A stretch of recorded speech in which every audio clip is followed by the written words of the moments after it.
In Washington, D.C., a woman goes to the local subway station while following a text message saying she'll find the answers she seeks under crossing 1114. However, when she arrives there, she finds nothing except her death because an incoming train kills her in seconds. Meanwhile in Thailand, American computer engineer Max is finishing his last job in the area. Afterward, he goes back to the hotel to get ready to return home, and he's surprised when he finds a package waiting for him with no sender. Inside he finds a very modern phone, but no clues about what he's supposed to do with it. Max decides to leave it for now and turns on the news, which is still discussing the matter of a controversial security funding bill that would authorize the NSA to upgrade its current surveillance technology worldwide. At that moment, a message from an unknown sender arrives on the new phone telling Max that the hotel will have a half-price rate this weekend only. When Max checks with reception, he gets confirmation that the promo is true, so he decides to stay 2 more days.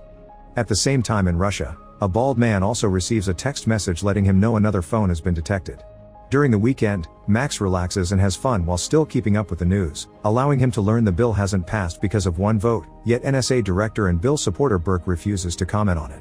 Watching the news also makes Max learn of a shocking surprise. The flight he had supposed to go home on crashed shortly after takeoff and nobody survived, meaning Max is alive, thanks to the phone message. Speaking of the phone, Max gets another text telling him to buy shares of a company named Scissor, but he decides to ignore it. Later when he walks by the reception, Max congratulates the employees on the hotel's smart way to market their promos, but they don't know what he's talking about. When Max returns to his room, he tries to call the phone company to try to find out who sent the message, but their system says unknown sender as well. To make matters more mysterious, the news shows that Scissor's shares are skyrocketing, so Max has missed a huge investing opportunity. The next morning, Max gets a new text message telling him to go to Prague in the Czech Republic, and this time he decides to obey. As soon as he arrives at the airport, a Russian cabbie named Yuri offers to drive him into town in his old car. He's very pushy and Max is hesitant, but he ends up accepting because Yuri offers a flat cheap rate. During the trip, Yuri's surprised to see Max's phone because that model isn't officially out yet and takes the chance to give him his card since working with gadgets is his part-time job. Once he's at the hotel, Max calls the courier company, but they aren't allowed to share information about senders since it's a matter of privacy. At that moment, he gets another message telling him to go to the casino and play slot machine 13, which will hit jackpot in 4 more spins. The machine is currently taken, but Max is so desperate not to miss another opportunity that he pays the current player €100 to take over it. The man leaves, thus Max gets to play next, and just as the text predicted, he wins the jackpot. Since the casino has security cameras everywhere, this whole exchange is noticed by the security team and leader John orders his men to keep an eye on Max. Next, Max gets a message to go to blackjack table 6, and he exchanges his prize for chips to bet it all as the text says, earning him another win. John notices Max looking at his phone while he plays, so he sends one of his security guards to tell Max that phones aren't allowed in the casino. Not willing to give up this opportunity just yet, Max calls Yuri to see if he can help him find a way to access the texts without carrying the phone with him. Yuri accepts to help, but it'll take a few hours, so Max returns to the hotel where he finds a couple arguing in the corridor. Camilla seems to want to get away from a crazy man and Max comes in her defense, which earns him a punch from the guy that knocks him out. As soon as Max is unconscious, Camilla reveals it had all been an act and clones his phone's SIM card before waking him up. With the other guy gone, Max takes the chance to flirt with Camilla and they agree to talk later. Meanwhile, John's team discovers there's no record of Max's messages in any system, which shouldn't be possible. Back to Max, he meets with Yuri again, who installs a Bluetooth text-to-speech transmitter on his phone, allowing Max to go into the casino with only an earpiece. Yuri's also impressed by the anonymous texts since they're hiding the sender, and Max wonders if he can find out who sent them, but unfortunately that requires a level of hacking that Yuri can only do in Moscow, where he has all his advanced equipment and connections. Max returns to the casino and following the instructions in his ear, he manages to win again.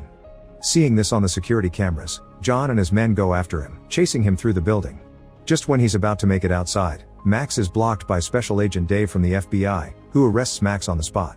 John tries to stop him, claiming Max is their guy, but Dave doesn't listen and takes him away while reminding John he isn't an agent anymore. Moments later, Max is taken to an abandoned warehouse, where Dave interrogates him about the phone by threatening him with his gun. Max swears he doesn't know anything and Dave believes him, so he leaves him alone for a while. Afterward, John arrives at the same building, having used his resources to find out where Dave is hiding.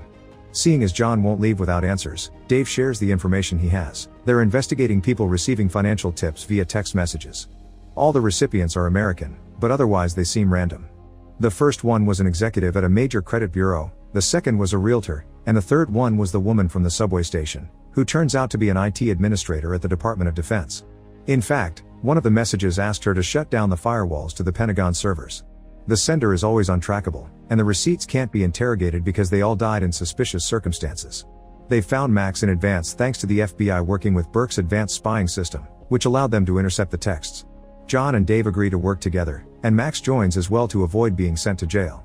Dave will keep the phone for the night, and Max mustn't leave the hotel for the sake of his own safety.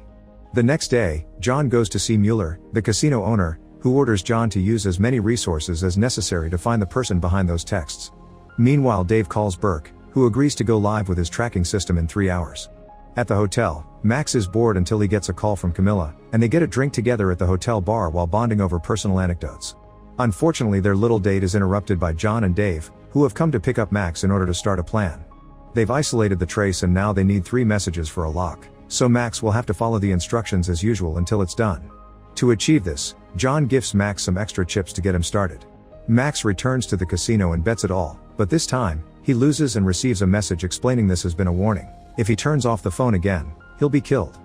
This sounds like a disaster, but the texts are enough for Burke's men to track the location of the sender to Maryland, USA. However, as soon as Burke hears this, he orders everyone to shut all tracking systems down immediately and then calls Dave to abort the mission because the NSA's surveillance program known as Echelon seems to be involved. Dave follows the orders and informs Max and John that the reasons for the termination are classified, but John can guess Echelon is involved. At the NSA headquarters, Burke's going crazy wanting to know who has hacked into Echelon to send these texts, but the system doesn't show any unauthorized access. Sometime later, John informs Mueller that Dave left with the phone and his theory about Echelon, so Mueller orders him to keep an eye on Max. Since he's still alive, this mysterious organization may contact him again. In the evening, Max visits Camilla at her home, where they share their dreams for the future and spend the night together. The following morning, while Max is distracted, Camilla gets a phone call that reminds her to keep Max busy and inside the apartment. In the meantime, the phone gets a text with an address, so Burke orders Dave to send an agent pretending to be Max. Dave doesn't think they can trick the texter like this and he turns out to be right. When the agent reaches his destination, he's killed in a car crash caused by someone manipulating the stoplights.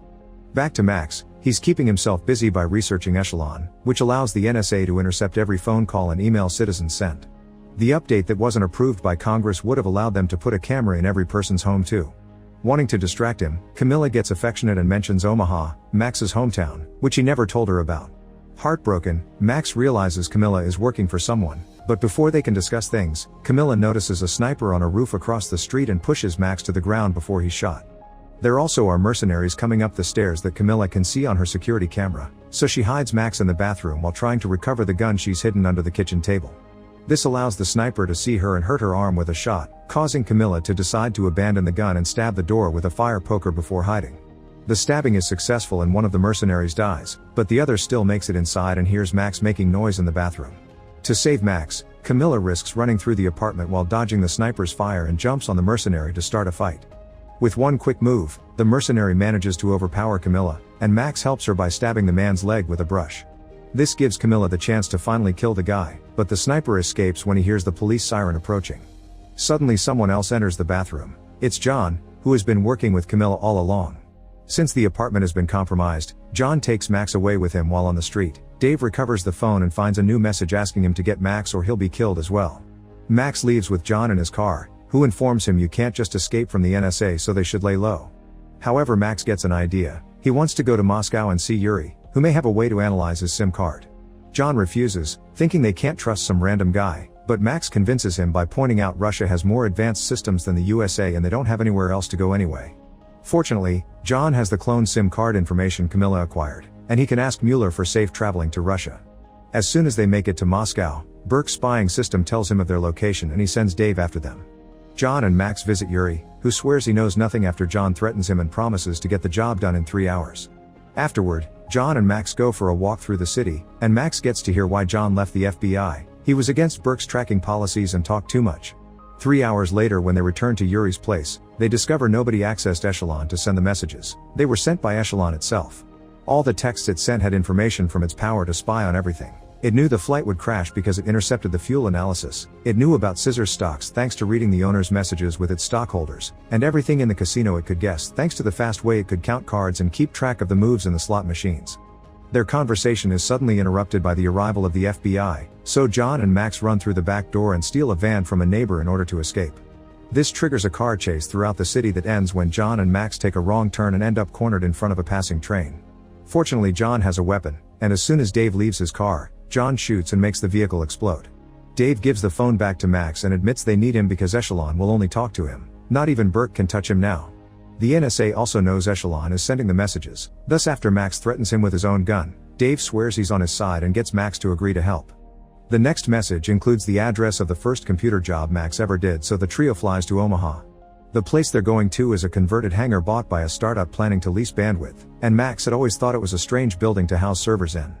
The potential clients hadn't liked it either. The company was sold at an auction before it even opened, the place hasn't been entered since the sale, and they can't find the current owner. Once they arrive, the FBI blows up the door to gain access to the building, which is empty except for the servers. Max gets a message asking him to authorize BIOS, which would allow the servers to receive outside data, so Max gets to work after Burke gives his okay. Thanks to Max's admin password, they gain quick access to the servers only to find them completely empty. The group leaves the building thinking they've wasted their time, but another agent comes with important news. The owner of the building was the realtor that died because he also got messages. His credit card had also been the one to buy Max's phone. Getting suspicious, Max goes back into the building and discovers Echelon is leaving its home computer and moving into these servers. This means Burke doesn't have power over it anymore. It also explains why Max was chosen. Echelon wanted to move and Max was the only one with a key. To leave the Pentagon, Echelon had used the IT woman from the train to lower the firewalls. Its plan is very simple. Since Congress didn't approve the update, Echelon has moved so it can upgrade itself. This building is just a temporary home, soon it will take residence in every computer on the net. Dave orders Max to stop it, but he gets a message saying don't even try it, and that's when Max notices that Echelon is showing him financial records because it's taken the entire population's money hostage. This explains the last dead victim, who worked for the largest credit data storage facility in the country. Blowing up the facility would make everyone lose their money, so Max begins working on trying to get around the security fail-safes to stop the upgrade without trouble. Dave calls Burke to update him on the situation, but it turns out that Burke doesn't want them to shut Echelon down because this is what he had always wanted, and now he doesn't need to wait for Congress to change their minds. He even has permission from the president. Dave and John refuse to follow these orders, thus Dave gets fired and Burke sends the other agents after them. While Dave and John do their best to defend themselves from the incoming attack with the few weapons they have, Max has an idea when he realizes the computer has a camera and a microphone, so he puts on the earpiece and manages to talk directly to Echelon. Max begins asking questions, and Echelon explains that its basic mandate is to protect the national security of the United States, which it defines as a nation of citizens with freedoms protected by the Constitution. Any threat to that freedom must be eliminated, which means Max still can do something. He makes Echelon search for all online articles that spoke against the update bill. By learning all this information, Echelon comes to the conclusion it is a threat to American freedom and shuts itself down just before the FBI overpowers Dave and John and everyone gets arrested. Sometime later, Burke is giving poor explanations to the president and taking responsibility for the mess. This also means he'll have to appear before the Senate Intelligence Oversight Committee, which will most likely have his head. Mueller celebrates when he hears the problem has been solved, and Max is soon released from prison thanks to Camilla, who has paid everyone's bail. Nobody will be pressing charges because they don't want the public to learn about what happened. With Burke in trouble, John considers Dave's offer to come back to the FBI while Max reunites with Camilla, who explains Mueller sent the money for the bail and has also sent a hefty check for Max's thanks. Deciding he needs a vacation, Max invites Camilla to France, since that was her dream. At that moment, Max gets a message from Yuri, who congratulates him on a job well done. Speaking in Yuri, he's still in Moscow, but things are changing for him. After shaving and changing his hair to look neater, he puts his captain uniform back on because he's been part of the Russian security service all along. The bold man from the beginning is his boss, who commends him for his actions and points out they've helped the Americans to make the right decision. Make sure to subscribe and turn on notifications so you can watch more videos like this. Thanks for watching.